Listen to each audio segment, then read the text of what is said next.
Hey, it's Ron Johnson, and this is the Ron Johnson Show. We got a loaded interview for you today. Brian Williams, Maxx Williams' dad. Stay tuned because he has some good Jerry Kill and PJ Fleck conversations that he thinks going to happen this week. On the field, in the broadcast booth, Ron Johnson is Minnesota sports. One-of-a-kind opinions, big-name guests, the teams you care about every day. It's the Ron Johnson Show, part of Locked On Sports Minnesota, and it starts now. Welcome to the Ron Johnson Show, and I'm your host, Ron Johnson. I'm excited today because I solved the mystery. There was a Brian Williams mystery, and I solved it. But you're going to have to find out. I'm just letting you know, I was a little Belichick-ish with this one, Brian DeBoer versus Brian Flores, but I solved the Brian Williams mystery. I solved it. Like I really solved a crime. But no, you'll have to stay tuned to figure out what happened. I'm gonna just tell you this. I text the wrong person and it ended up being a bonus. So, but we're gonna talk about that coming up later on the Ron Johnson Show. And it's Brian Williams from the Gophers. His son Maxx Williams plays for the Arizona Cardinals. Find out what him and Maxx like to give each other crap for. And Maxx has some things to explain to us about his workouts and what he does in the offseason. But before we get to that, Locked On Sports Minnesota is the proud partner with KARE11. Check out KARE11.com/Locked On for the links for every one of our Locked On shows. Whether it's the Twins, Vikings, Wolves, or Wild, KARE has you covered. Also, check out Superior Sports Talks, Reggie Wilson bringing the sports every night on KARE11. Locked On Sports Minnesota. Endless Vikings talk with local experts. Quick word from betonline.net, the fastest and easiest way to check in on all your betting needs. Find your favorite sports and events at your #1 online source for odds, lines, and games. And they've got every line from the upcoming NFL season, I can tell you that. Find reviews and news of every league. And it's not just NFL, it's MLB, NBA, NHL, esports, and even golf. Tour Championship yesterday was unbelievable. BetOnline continues to be the top online resource for all your sports wagering info, from live in-game betting, scores, and podcasts. They've got you covered. Head to BetOnline today or use your mobile device to learn more about the action happening. BetOnline, where the game starts. And now it's time for the Hanging with Ron Johnson segment on the Ron Johnson Show. Funny story about my next guest. Guy by the name of Brian Williams. If you don't know or not familiar with him, played for the Gophers, played in the NFL for the Giants. But we're going to have a different Brian Williams on in about a week. But the funny story was I pulled a Belichick. So Belichick had a whole Brian Flores, Brian DeBoer text issue. He texted the wrong Brian, congratulating him for the job. Well, I now feel like Belichick, you know what? You're exonerated in my eyes because I literally just did that. Like I texted Brian Williams about seeing him at training camp. And Brian just went on with it, but he was a pro player, so doing interviews is nothing new to him. His son is an NFL player as well as Maxx Williams, played for the Gophers, now the Arizona Cardinals. And it took a phone call for me to realize I was talking to the wrong Brian. So good news is we got Brian Williams on as Brian Williams joins me on the Ron Johnson Show. Man, how is it going, Brian? How's life? Good morning, Ron. Thanks for having me. No, life's good. We're been super busy, and now with the season coming up with Maxx, hopefully we'll be traveling every weekend. Oh, wow. Okay. So let's jump into that. So you got Gopher football, but then you have your son who's an NFL player. So sounds like his games come before catching a Gopher game here or there. So how has that been, being able to follow him in the NFL from the Ravens to the Cardinals? You know what? When Maxx came out early leaving the Gophers and when he was drafted, it was hard because we were and still are, a dedicated Gopher family. And, sometimes it's hard because you do miss some great games with the Gophers, and, we still, try to follow them. And it's amazing out in Arizona how many games we actually do get on TV. So, we're actually able to see a lot of them. So. Yeah, and so jumping into your Gopher memories, let's go back to your Gopher days. You and I were just talking. You came in, like many a player, came in to play one position, ended up playing another. What did that transition look like? And you mentioned you had gained 100 pounds within 5 years.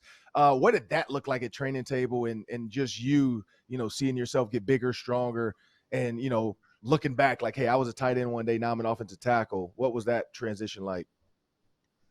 I'm going to tell you a story. Jim Huber recruited me, out of Pitt. I grew up in Pittsburgh, and I probably 2 weeks into the first camp that I got moved offensive tackle, and Coach Huber told me jokingly, he thought I was a pretty good athlete, but I couldn't catch, so they moved me to tackle. Well, I was 200 and probably at the time 220 pounds, and I was just getting rocked, just thrown all over the place. And, I came from a really good high school program, Mount Lebanon, and again in Pittsburgh. And I thought I was ready for big time college, but I was wrong. I quit. Not many people know that, but I quit. And I had packed up all my bags, and back then we had People's Express Airlines, where you actually got on the airplane, gave them a credit card, they swiped it, and I flew back to Pittsburgh. Well, I got home about 3:00 in the morning, and my mom and dad were sleeping, and I woke up my mom, and she started crying, and she didn't know why I was there, and my dad kind of looked at me and he said, "I'll talk to you in about an hour or two." Well, we got up early and we went up to the high school track, and we walked probably at least 3 hours just talking about life and football and school. And I was very fortunate. My dad was an All-American quarterback at Notre Dame, and he understood everything that I was going through. And probably within 5 hours, I was back on a plane to Minnesota, and my roommate didn't even know that I had left, because that's how quick it was. And I'm very fortunate that I did hang on. It was rough. I just had to suck it up and get in the weight room. And, everything I owe to Coach Bob Rohde. We would work out every Saturday together. We'd go out, we'd have breakfast together, and he kind of set me on the right path. I don't know, I guess for life. That was just a really great life moment for me. Wow, Coach Rohde. Yeah, he was there when we were there. Because I got the only Rohde story, because Rohde didn't do football. By the time we got there, he was more of like the overseer, liaison of the weight room, and he just kind of managed some of the track and other sports. But I'll never forget seeing Brock Lesnar, because we had a big sign, because my junior year summer, it was big on take your shirt off, show the girls what you did all summer. And so all the guys were coming in shirtless with spandex. And Rohde got sick of it, because then the girls would take off their shirts and they're in their sports bras, and you got like gymnasts, track girls, it just became like, hey, wait, this is not Muscle Beach. So he put a sign up on the door that said no shirt, something. It was like one of those restaurant signs, like no shirt, no workout or something. Right. No shirt, no shoes, no workout, or something like that. And I'll never forget, we were all in there stretching, and Brock Lesnar walks in shirtless in some wrestling tights, does a couple pull-ups, starts working out. We all look over at Rohde. Rohde literally closed his door and was like, he made a business decision. He's like, this is not the problem. Like, I'm about to retire. Confronting Brock Lesnar about putting his shirt on is not what I wanted. So that's what I remember, Bob. So I did not know Rohde was integral. So that's cool, because I know I'll see him, I think this not this week, but like in a couple weeks for the M Club Hall of Fame induction deal. But jumping into, Max, so you talked about playing tight end. How much was your tight end career? Were you able to actually help your son out, seeing as that he came in as a tight end? And was there ever a chance that he was worried, like, man, my dad was a tight end and turned to a tackle? Is that going to happen to me? Like, what did that look like? I think the biggest thing that I was able to teach him, more or less, was blocking techniques, and hand techniques and footwork and stuff like that. It's so similar, especially when I played. The tight end is in today's game is so important as far as the blocking aspect of the game. And I think, well, hopefully I taught him something. But yeah, it's, you could just see, Maxx is considered a blocking tight end in the NFL. And, when he got hurt last year, you could just really see that, the running game really fell off because I'd like to say because of Maxx's blocking. So yeah, hopefully I can, like I said, have taught him something. And looking at, so let's fast forward, the roll the boat, I'm wearing a shirt. The roll the boat means a lot to a lot of different people. Some players don't understand it. Some players really get it. Put your oar in the water, just roll. Don't worry about where you're going. Just listen to your coach and go. When you think about all the coaches, the Tim Brewsters, the Glenn Masons, because you were here for that too. So the Glenn Masons to Tim Brewsters to then, Jerry Kill, Tracy Claeys for a quick year, now PJ Fleck. Where do you see this program going under PJ Fleck? You know what? I'm gonna take a step back. With Coach Kill, I think he brought back respectability to the program. I think he brought in some really good recruits. I think Coach Kill really tried to keep guys here. Again, with Tracy being just a year. But I think now, Coach Fleck, he had just elevated the program as far as excitement and credibility and enthusiasm. And his recruiting ability, I think, is just outstanding. And I don't even know, I don't want to even be a coach in the Big Ten to recruit it because there's so many good programs here.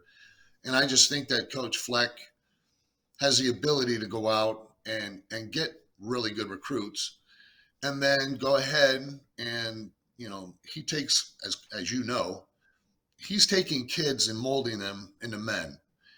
And to me, that's extremely hard, where when you take the next step into the pros, they just kind of, as you know, just kind of tweak you a little bit.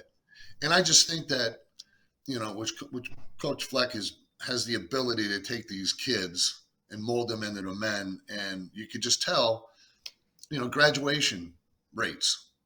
It's unbelievable, the accountability that he holds with these guys, kids that turn into, to men. And I think that the program is in a great direction, and, hopefully everybody stays healthy. And I think they could make another run at it this year, with the Big Ten championship. Yeah, and Maxx played under the Kiel system. I totally agree. I think Tim Brewster had the wrong, or he had a misconception about what he could do at Minnesota. As far as, I'm just going to recruit Texas. I want to play Texas. I want to beat Texas. Like he was too caught up in that. I think Kiel took an overall approach of the program and realized, you know what, I got to recruit what I can get, and then I'm going to turn this into a great program. I'm going to go after the guys that I know fit my system, and I think PJ has that as well. There was a weird transition. Kiel had to leave for health reasons, and then Tracy Claeys stepped in for a year.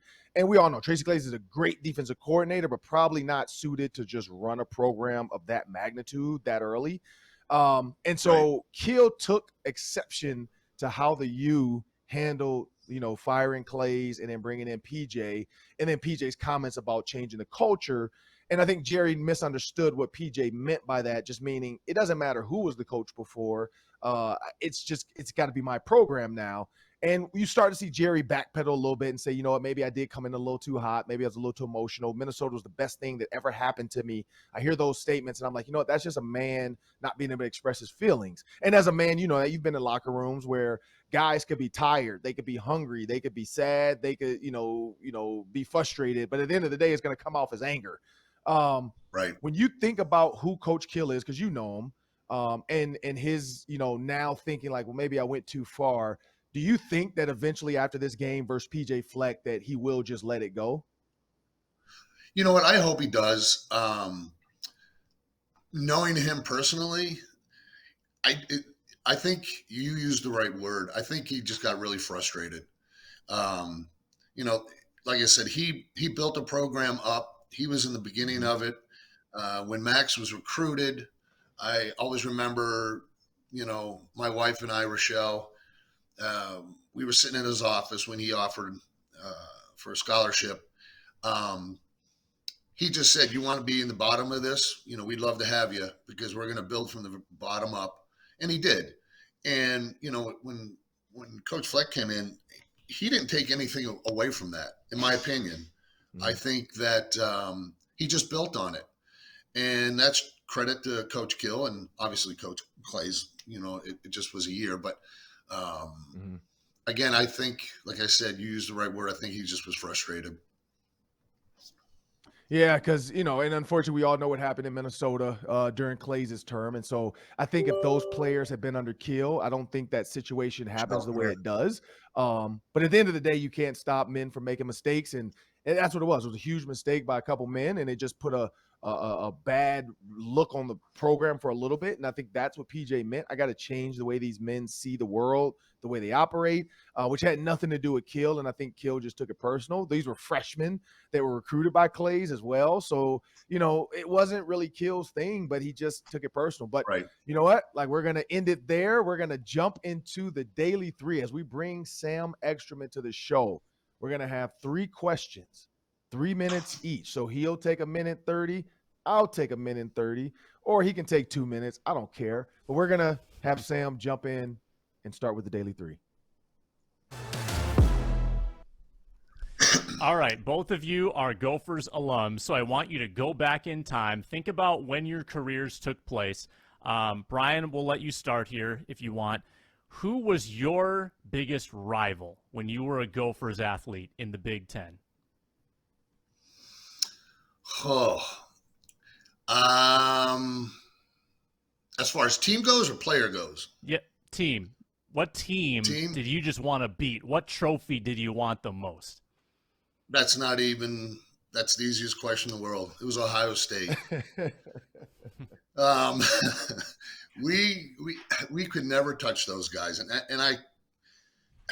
it got really frustrating, but I'm going to tell you one story. We're playing Ohio State. It's 24-0 at halftime. We're winning. We ended up losing that game 31-24. They just came out a totally different team in the second half. And I was very fortunate enough to play against Chris Spielman, the great linebacker. And it was like he turned the game completely around. And that was just so frustrating because of my 5 years here at the U. We just never came closer to those guys. And, it wasn't like we were nervous about playing them. They just had such great teams, and they were just unbeatable back then. But it is what it is. We never beat them. So. Yeah, I'd say for me, it's got to be Wisconsin and Iowa. And that was only because of those games. Like Iowa, when I was there 3 out of 4 years, we had the pig. We finally beat Wisconsin my senior year, but we had like 2 games that went so close and we got screwed by the refs. Overtime was the one with Ron Dane. They completely hosed us. And then the other one was at Wisconsin, started off hot. And then they just kind of slowly flagged us to death and let them get back into the game. And Glenn Mason, I don't know what it was, but he was notorious for that, getting a lead and losing it in bowl games and big games like that. Iowa was one of the few we held off, but Purdue, another one, we let them drive down and Hail Mary us or throw a last play. We had Northwestern Hail Married us to beat us. But Penn State, that's one that I kind of had like a 2 to 3 year rivalry with that I really wanted to beat. And the only reason was because my best friend, Spice Adams, we went to high school together. He went to Penn State. My last visit was to Penn State, but Minnesota kind of won me over. So telling Joe Paterno that I'm good. I committed to Minnesota. I wasn't one of those kids who was going to take a whole bunch of visits after I committed. Once I committed to Minnesota, I told every coach. I told Lloyd Carr at Michigan. I told Nick Saban at Michigan State, and then I told Joe Paterno at Penn State that, hey, I'm good. And I'll never forget Jay Paterno, his son, kind of giving me that like, okay, like as if like, oh, you're going to regret this. And so that's why when we beat them my sophomore year in Penn State, and then my junior year, we crushed them in Minnesota. The first person I went up to was Jay and shook his hand and just kind of looked him in the eye. And, and he, kind of gave me the nod like, yeah, okay, you guys are better than we thought you were going to be. But yeah, no, Penn State was my secret rival that I enjoyed beating because of, what they thought when I committed to Minnesota over them. I'll finish. You had some I will amazing finish games your against them story. too. I'll finish your story, Ron. Maxx beats Penn State at home. What do you think happens to the trophy after they get it? Maxx broke the Penn State trophy on the field. The governor's bell. I'm like, Maxx, you just broke the trophy. So it was funny. You know what's funny? When we beat Penn State, I didn't even know we were getting a trophy. Like, I had no idea. Like, to I this didn't day, know there was a trophy either. I didn't know. Like, to this day, when I watch that video now, I don't think anybody actually went and got the trophy. We were all celebrating with Dan Nystrom. I seriously, now that you say that, I got to watch that video back. Maybe Mason grabbed it at the end, but I don't think, because Iowa, Wisconsin, we knew we took off running, but Penn State, we were just celebrating with each other. I don't think we ever saw that thing until we maybe got on the plane and one of our coaches had it, and we were all like, oh, there's a trophy for this? Oh, so yeah, that was it's just not one of those, the governor's bell. That nobody cared about that. We just wanted to beat them because they were number 2 in the country. But that's hilarious that Maxx is the one that broke it. That's great. Oh man. Well, at least he didn't fumble the ball. So another Gophers question for you. True. Another Gophers question. When you look at the 2022 Gophers, what is the game that they absolutely need to win? Which date on the calendar are you circling and saying that's a must-win for Minnesota? Ron, we'll start with you this time.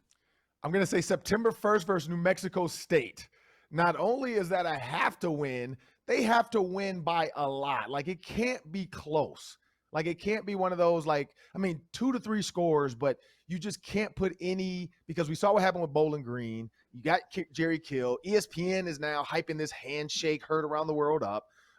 Pre-game, they're going to have a camera-by-camera PJ and Kill. The whole game, they have to win that game. But then, of course, other than that, they have to be, I think the next one on that list for me is just going to be, I think, Michigan State. Whichever their first Big Ten game, I think is Michigan State, because that's going to set the tone for the rest of the season. And so that first Big Ten game, even though Colorado is a really good opponent, nothing against them, but I think that first Big Ten game, you really set the tone for who you are in the Big Ten. Even though they're in the East, you can set that tone early. And so I got to go with Jerry Kill to start the season off, but then that first Big Ten game, because we know what Wisconsin and Iowa mean, in my opinion, but that first one, you got to really just show hey, we are a serious team. We're going to fight for the West this year. Because if you get blown out by Michigan State, then, hey, that's going to be tough to mentally overcome.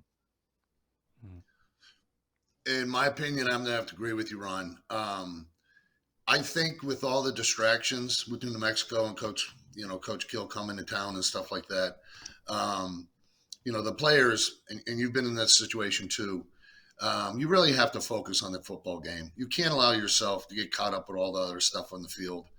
And as a player, ex-player, I know going into that first game of the season, especially in college, it's probably the most important because that's going to set the tone for the rest of the season.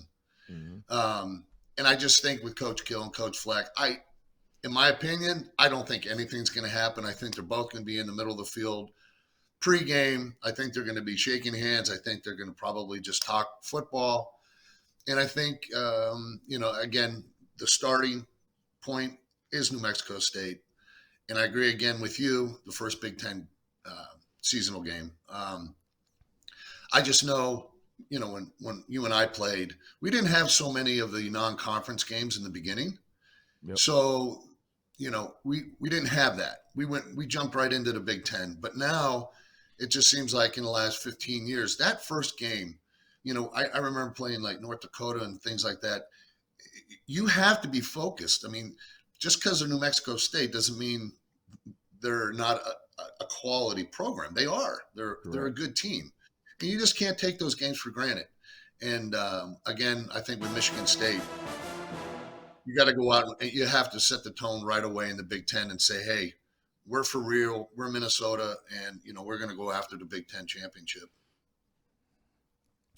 And then you've got November 19th and November 26th, Iowa and Wisconsin to end the year. I mean, those are just going to be enormous too. So a lot of big games for the Gophers this season. Last question, and Brian, I'll give you all 3 minutes here if you have it, if you want it.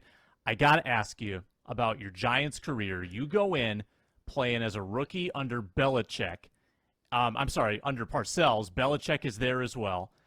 I'd like to hear what that experience was like. Tell me about Belichick. Tell me about Parcells. Okay. So I usually don't talk about myself at all with football. I was very fortunate to play in the NFL. I was very fortunate. I was drafted in the first round, 18th pick. Back in 1989, it was totally different than compared to 2022 as far as the draft goes. So at 18th pick, 17 had not signed yet, and 19th had not signed yet. So I ended up missing 3 weeks of camp because 17 and 19th never signed. So I get to camp under Coach Parcells, and he just looks at me and he says, well, we'll ease you in, we're team 9-on-7 and all that kind of stuff. I said, great, and I have my playbook. Long story short, we get out for the first practice. First team goes in, I go in at right guard. They absolutely destroyed me that morning practice. And if you've never been to New Jersey in July, it is ungodly hot and humid there. I go to lunch. I go on a full body cramp. Everybody's laughing at me. I'm crying because I can't move. And Parcells walks by me, and he just looks at me and keeps going. I'm like, oh, my gosh, this is what it's like in the NFL?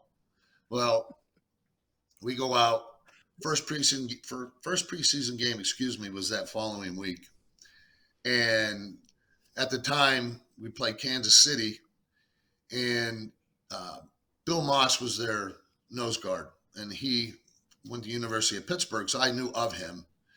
Well, first play of the game, I was in at center, and he ended up ripping my face mask off and calling me a rookie and blah, blah, blah, and I just was like, oh my gosh, I had no idea what to do. Well, I ended up ripping his face mask off. The second play of the game, we get in this big brawl. We both get kicked out of the game. This is my first game. The next day, Parcells calls me in, and he looked at me and he says, you know what, I love the energy. He goes, just don't get kicked out again. But from that moment on, I hopefully had respect from Coach Parcells. But I was very fortunate. I had Coach Fox. I had Coach Belichick. I had Coach Nolan. I mean, I had, as far as that coaching staff, so many head coaches now and in the past. Romeo Cannell. I mean, he was head coach. And as far as my experience goes, it was just awesome. I was very fortunate. I won a Super Bowl. That's main, as Ron knows, that's why you're in the NFL, to win a Super Bowl. And I was very fortunate. And I had a very fortunate career, and I was very happy to have played. Well, that's cool. I didn't I love the cramp story because it's like that reminds me of training camp. Like little things that, like, because when you're seriously hurt, coaches do care, but when it's like stupid stuff like that, they're like, man, get out of here. Like, just go get some water. The thing is, it's probably the funnest thing right now with Maxx being in the NFL. We give each other so much crap to each other. I mean, these guys today, they're in camp for what, 4 days? They have no pads on. They have now this halo thing that they wear. And you and I go to camp, it's 3 days for 6 weeks, no days off. And I'm so jealous because I wish I went through that. But that's the fun thing. And you know what? We were talking prior. Who's a better athlete, Maxx or I? It's not even a question. Maxx is such a better athlete than we were, but I can tell you this much. We were twice as strong as those guys because, as you know, the only thing we did was Olympic lifts, and now the only thing Maxx does is a little band work and a couple sit-ups for his core, and then he walks out, he's done for the day. I'm like, you got to be kidding me. So, yes, I am jealous. Yeah, my dad used to tell me those stories because, him and Mel Blount, Donnie Shell, they would tell me that because we were 4 weeks plus 4 preseason games. So, Right. it was about 6 weeks. You are right. It's about 6 weeks. So we had the 4 weeks. And then within that 4 weeks, we also have 4 preseason games. So it's 2.5, 3 weeks before the first game, and then 4 more weeks. About 6 or 7 weeks. And then my dad would tell me, like, no, we had 6 weeks of training camp before our first game. And if he were alive and could see this now, oh my God, he would be like, this is a country club. Your dad would be dying. Oh, yeah. I got to tell you another story. We were out in Arizona last week, and you're talking about your dad and all those guys back then. Well, I'm going to tell the whole national crowd that I know Max's gate code because of 2 people. And this is so funny you just mentioned it. So it was Mike Webster, Frenchie Fuqua. Oh, yeah. So if you know those 2 names, you know the number of his gate.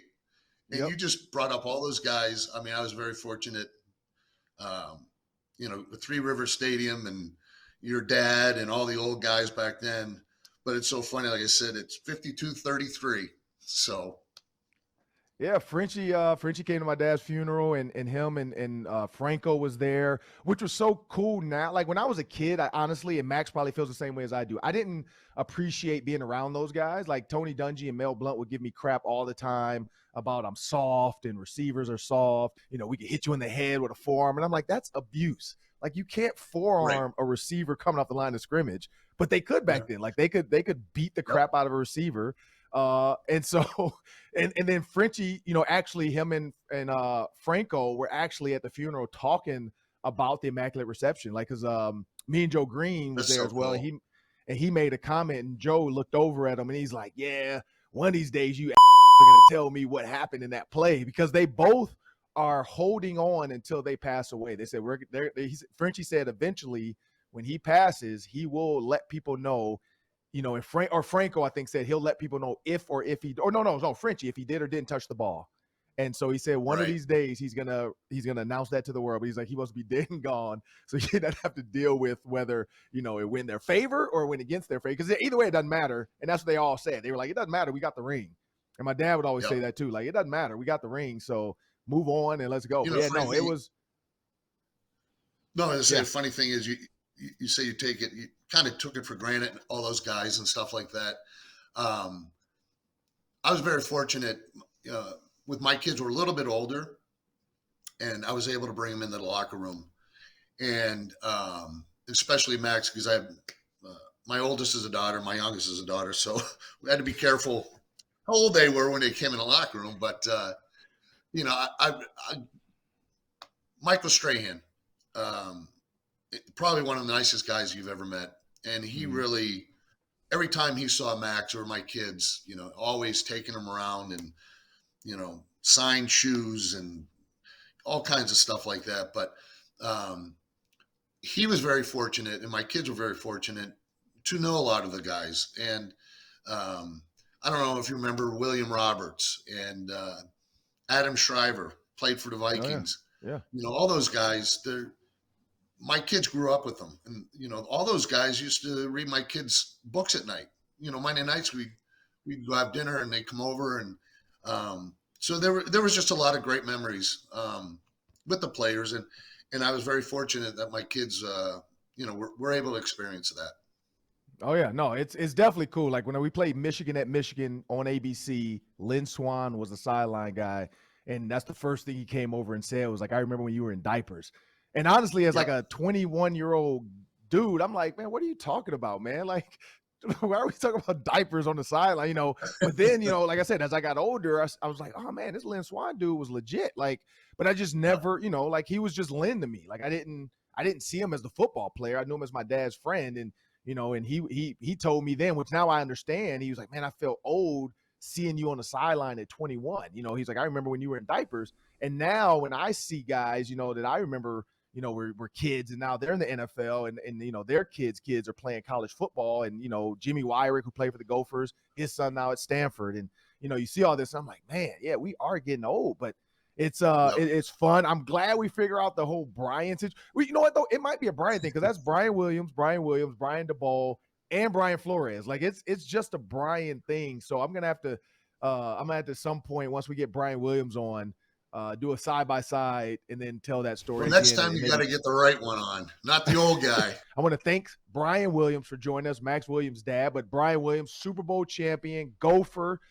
Please make sure you check out everything we talked about earlier in the Brian Williams interview. Some great stories about Jerry Kill and PJ Fleck and what's going to happen in that game. I want to thank everybody who continues to download, subscribe, listen, and watch.